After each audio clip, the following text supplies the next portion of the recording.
श्री गंडकी माता पिछले जन्म में एक वैश्या थी और वो रोज पुरुषों का संग करती थी।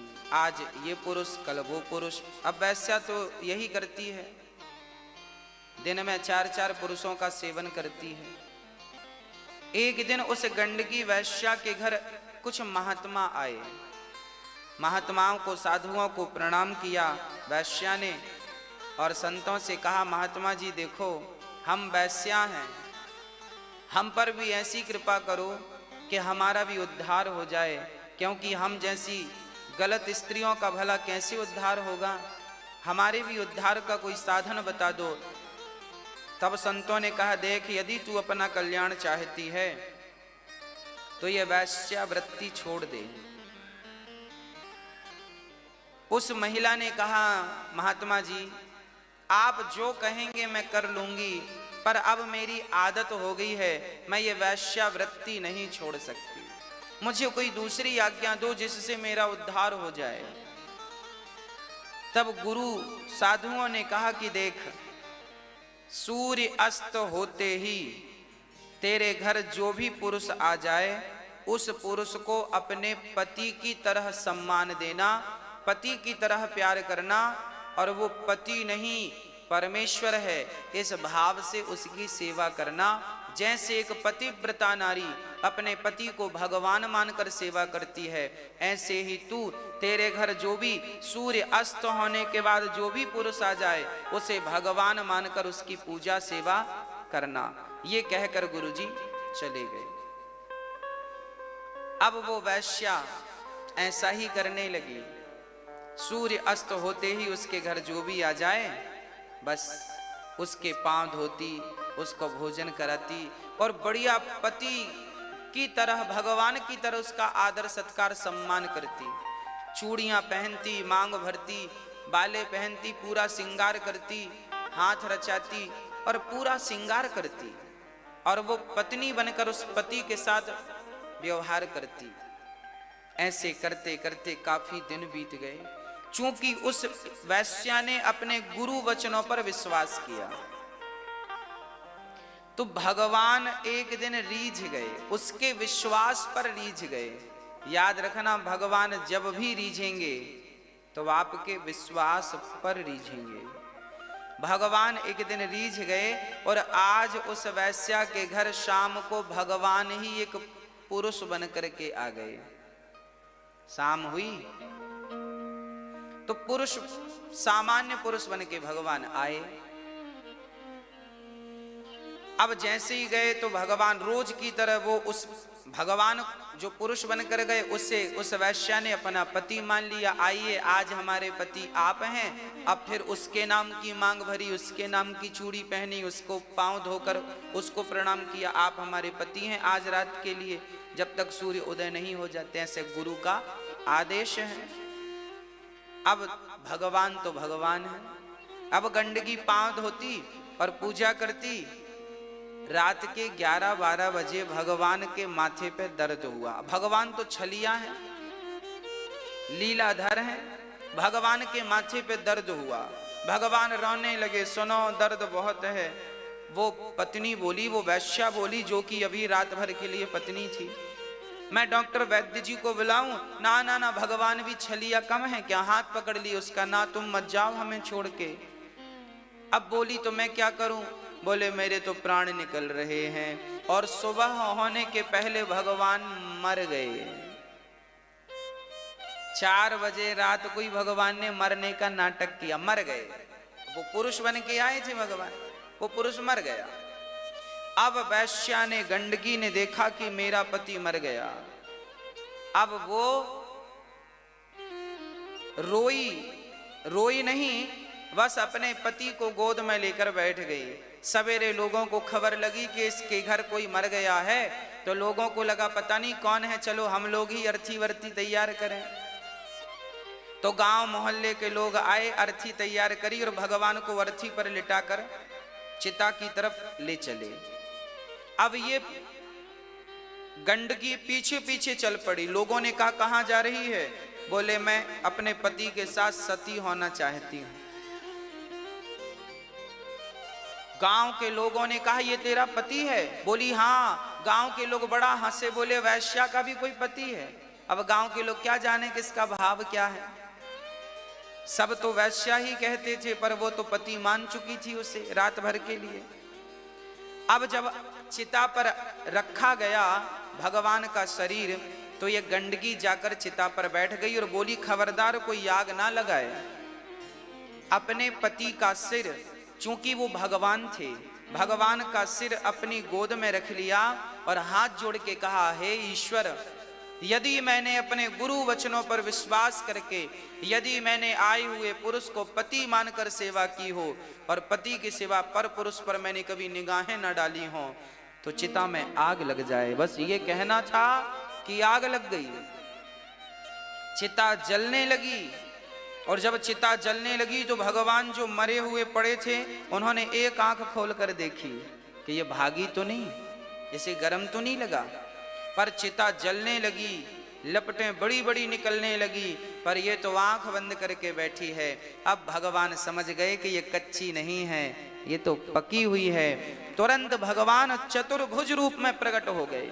वाह देवी, मैं तुम्हारे गुरु वचनों पर विश्वास से प्रकट प्रसन्न हो गया और तुमने मुझे अपना पति माना है, मुझे वरदान मांग लो, क्या चाहती हो?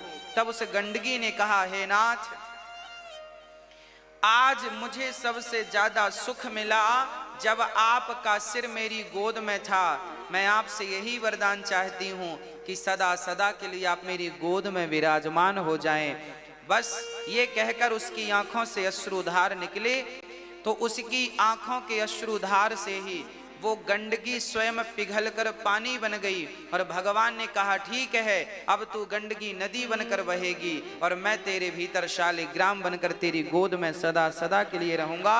वही गंडकी नदी में आज भी शालिग्राम भगवान का वास है। श्री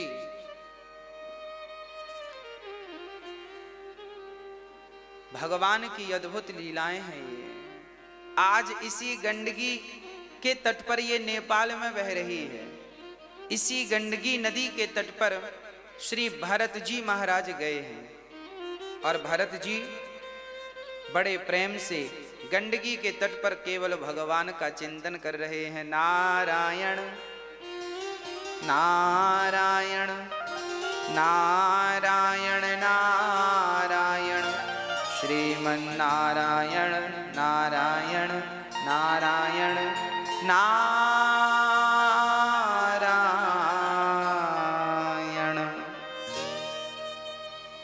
बड़े प्रेम से केवल नारायण नारायण का जाप श्री भरत जी महाराज कर रहे हैं और कुछ भी नहीं, केवल नारायण नारायण नारायण, इसके अतिरिक्त तो कुछ भी नहीं। प्रिय भक्तों, श्री भरत जी महाराज एक दिन उसी गंडकी में स्नान करने गए तो एक मृगी पानी पी रही थी, तो शेर ने दहाड़ लगाई। मृगी डर गई और जान बचाने के लिए वो भागी तो उसका गर्भ पानी में गिर गया। भरत जी ने देखा कि मैं नहीं बचाऊंगा तो बच्चा मर जाएगा, तो मृग का वो नया बच्चा जो अभी जना था उसे उठाकर अपनी कुटिया पर ले आए, अपने पास रखा, घास खिलाई, उसे धूप पर बिठाया, सर्दी दूर की और उसे अपने घर कुटिया पर रख लिया। अब रोज उसके शरीर पे हाथ फेरते हैं, रोज उसकी सेवा करते हैं। देखिए, सेवा करना बुरा नहीं था, किसी की जान बचाना भी बुरा नहीं था, पर भरत जी ने क्या किया कि उस मृग के बच्चे से प्रेम कर लिया। अब माला छूट गई, भगवान का नाम छूट गया, अब मृग का ही चिंतन होने लगा। मेरा मृग कहाँ गया, मेरा मृग कहाँ गया, तेरे लिए घास लानी है, चल तुझे नहला लाऊं। तो अब गंडकी जाते तो मृग को घिस घिस के नहवाते। अभी जो समय भगवान की भक्ति में खर्च होता था, अब वो समय मृग की सेवा में खर्च होने लगा। अभी भगवान के चिंतन में समय जाता था, अब मृग के चिंतन में समय जाने लगा। इसलिए हम आपसे कहते हैं, ज्यादा आप लोग भी कुत्ता बिल्ली ना पाला करो। जो समय उनमें लगेगा उससे अच्छा है कि वो समय भगवान में लगे। ज्यादा रिश्ते नाते भी नहीं होने चाहिए, ज्यादा रिश्तेदारी भी बेकार है। किसी के घर ना जाओ तो बुरा लग जाता है, इसलिए जाओ ही मत, ज्यादा रिश्तेदार बनाने नहीं चाहिए। भगवान ही हमारे रिश्तेदार हैं, बस भगवान से रिश्तेदारी करो, जमाने से क्या करना है। हाँ, इसलिए भारत जी की गलती ये हो गई कि मृग में मन लगा लिया और मृग का चिंतन करते करते करते करते अंत में भरत जी के प्राण निकल गए। जब भरत जी मरे तो यमराज जी ने कहा कि आप मृग का चिंतन करते करते आए हैं, इसलिए अब आपको मृग बनकर ही जाना पड़ेगा। अंते यामति सागति, मरते समय जिसकी मति जैसी होती है उसकी गति ठीक वैसी ही होती है। इसलिए मरते समय आपकी मति अच्छी होनी चाहिए। मति अच्छी होगी तो गति भी अच्छी होगी। इसलिए मरते समय यहां वहां मन ना लगे। हमारे साधु संत हमेशा यही कहा करते हैं कि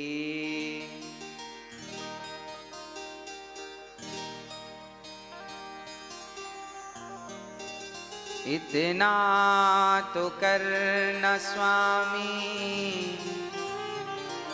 जब प्राण तन से निकले, गोविंद नाम लेकर मेरे प्राण तन से निकले। आना जरूर आना, राधे को साथ लाना, मुरली मधुर बजाना जब प्राण तन से निकले। श्री गंगा जी का तट हो, मेरा सांवरा निकट हो, मेरे मुख में तुलसी दल हो, जब प्राण तन से निकले।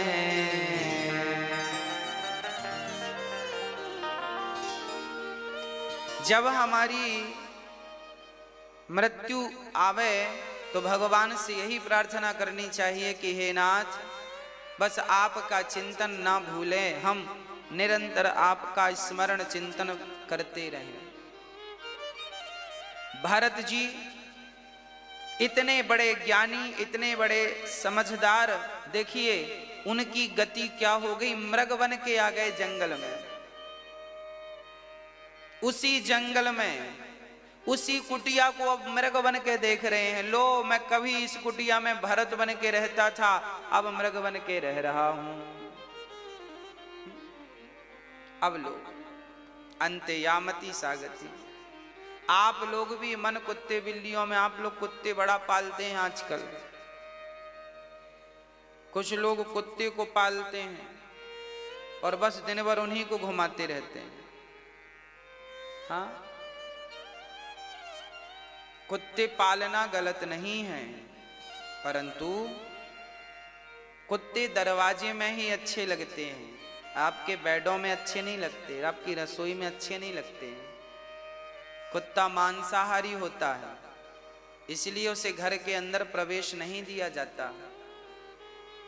जबकि गाय हम सबकी माता है, गाय का हम दूध पीते हैं। हाँ, गाय का हम दूध पीते हैं, वो माँ है, वो हमारे घर में प्रवेश करती है तो हमारे घर को शुद्ध कर देती है। गाय का मूत्र भी आजकल तो साइंटिस्ट भी, मेडिकल साइंस भी कहता है कि गौ माता का मूत्र लाखों बीमारियों की दवाई है, तो गाय का मूत्र भी पिया जाता है। हाँ, अब कोई कुत्ता पाले तो कहे कुत्ते का पिए, तो कुत्ते का मूत्र तो कोई पी नहीं सकता। गाय तो माता है और गाय का मूत्र पिया जाता है, दूध पिया जाता है, तो गाय सर्वमान्य है, वेदमयी है। हाँ, इसलिए कुत्ता अशुद्ध है क्योंकि वो मांसाहारी है।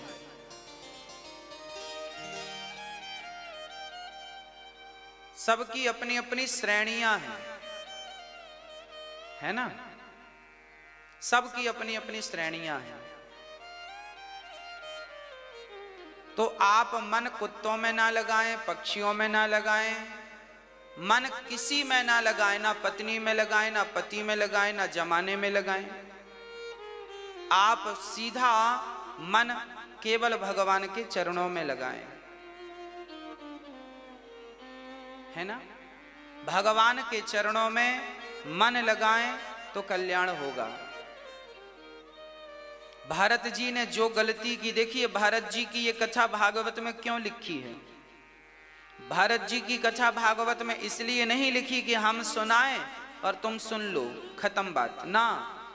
ये कथा भागवत में इसलिए लिखी है कि भारत जैसे लोगों ने गलती की तो उन्हें सजा मिली, तो आप और हम गलती ना करें, ये हमारे लिए सबक है, शिक्षा है कि गलती देखो उन्होंने की तो उन जैसे महापुरुष को भी मृग बन के आना पड़ा, तो हम जैसे गलती करेंगे तो हमें क्या बनना पड़ेगा?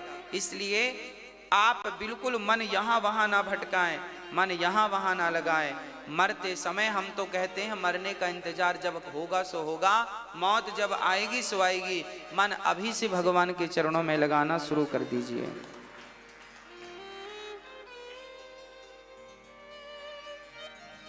भगवान के चरणों से मन बिल्कुल ना हटे, बिल्कुल ना हटे, केवल गोविंद का ध्यान, चिंतन। अच्छा, काम सारा करो पर चिंतन ईश्वर का। भारत जी ने मृग का देह छोड़ दिया, अब मृग का शरीर पूरा हो गया।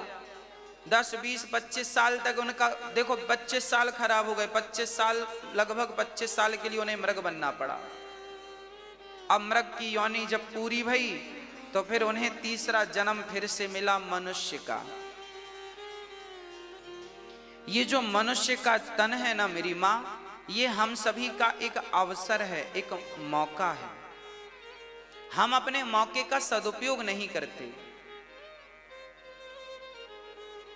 क्या होता है जरा समझिएगा। भगवान ने हमें मनुष्य क्यों बनाया है? कुत्ता बिल्ली क्यों नहीं बना दिया? गधा क्यों नहीं बना दिया? मनुष्य ही क्यों बनाया? इसके पीछे कारण है। अच्छा देखो, 10वीं क्लास का एक बच्चा था, विद्यार्थी, स्टूडेंट। उसने 6 सब्जेक्ट थे उसके, 6 सब्जेक्टों में 5 सब्जेक्ट में तो उसने 100 में से 90 नंबर लाया। एक सब्जेक्ट में उसने 100 में से 31 नंबर लेकर आया, जबकि पास होने को 33 चाहिए थे, 33, पर लाया कितने? 31। अब बताओ कि वो पास होगा कि फेल होगा? प्रश्न है आपसे, बोलो।